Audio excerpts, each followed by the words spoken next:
Welcome to PC Wits Kids Tech Talk. Today we're looking at a pre-made gaming rig from Cyberpower. For many of you that might have seen cyberpower.com and gone there, you can select from a variety of gaming rigs, configurations for every budget. This one here is a Corsair branded one, from the case to the power supply to the memory. A lot of the components are Corsair quality. And this has been put together, obviously, by the Cyberpower technicians so that you don't have to worry about it. Now, the good thing about it is that this has a nice little mix of good quality items. I'm going to go through those in detail in several parts of this review. Part 1 today is just to give you guys an idea on what a Cyberpower system could look like. And this one here is using the Intel Core i5, the Ivy Bridge 3570K running at 3.4 gigahertz, has the Gigabyte Z77X DH3 motherboard, good quality, the Corsair Vengeance memory, 8 gigs of that.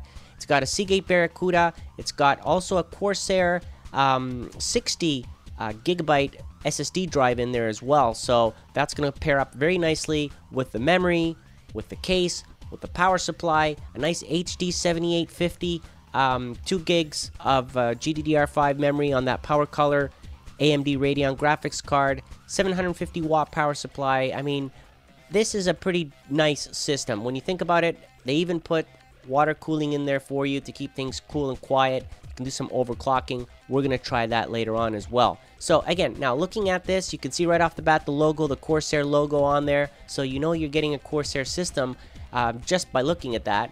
It's a decent case. I like the style, clean lines, nothing fancy.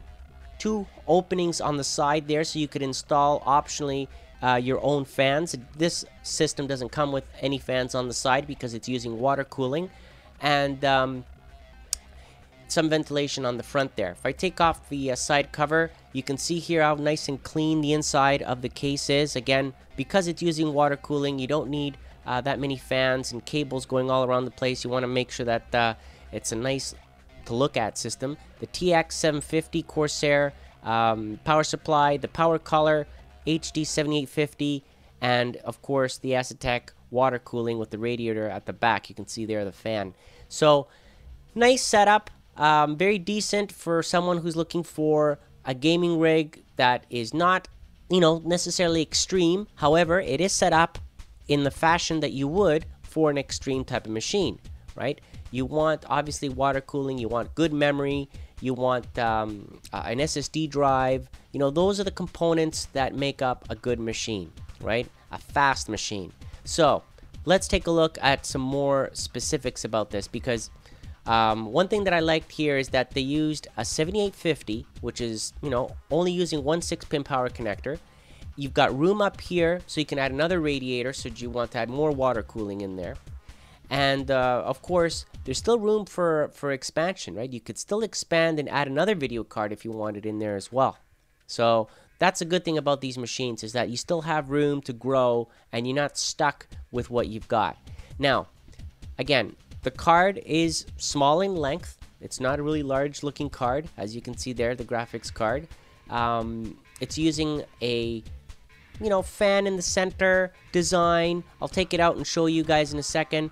The memory is the Corsair Vengeance. It does stick out a little bit higher because of the heat spreaders, but then again, who cares, because this is using water cooling, and we don't need to worry about that.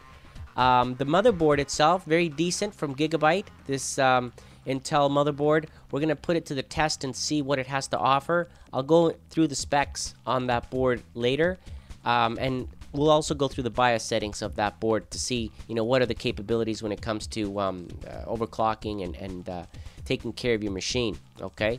So we'll go through that again step by step in several videos so you guys can see how these components operate, how they perform, and, you can get a good idea on getting the value for your buck there on a Cyberpower machine.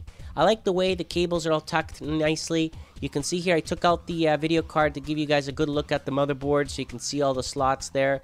Here's the graphics card from Power Color. It has a nice little fan in the center that's quiet. DVI, HDMI, 2 mini display ports there so you can have your Infinity, of course.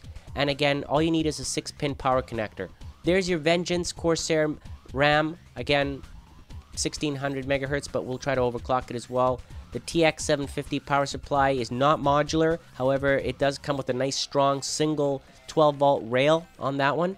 And again, I'll go through the specs and show you that a little bit more in detail in my next video. Too much to cover here. Just a quick summary overview. You've got in here a 1 terabyte drive from Seagate, the Barracuda, running at 7200 RPM. Okay, that is a very nice drive, decent to have. You know, if you're installing your games, your applications, everything would go on that drive. And of course, just underneath that drive, you would have your SSD drive, the 60 gigabyte. Just enough so you can install Windows 7 on there and have enough room for updates and things like that in the future. So there it is in a nutshell, the Corsair Intel machine that we're going to be reviewing, benchmarking, putting it to the test, and then you guys comment and let me know what you think. And again, part 2 coming right up next. We're going to review the motherboard, the BIOS, go through some of the settings, see what the overclocking capabilities are, etc. So I'd like to thank Cyberpower for providing it, and I hope you enjoyed this video, and thank you for watching.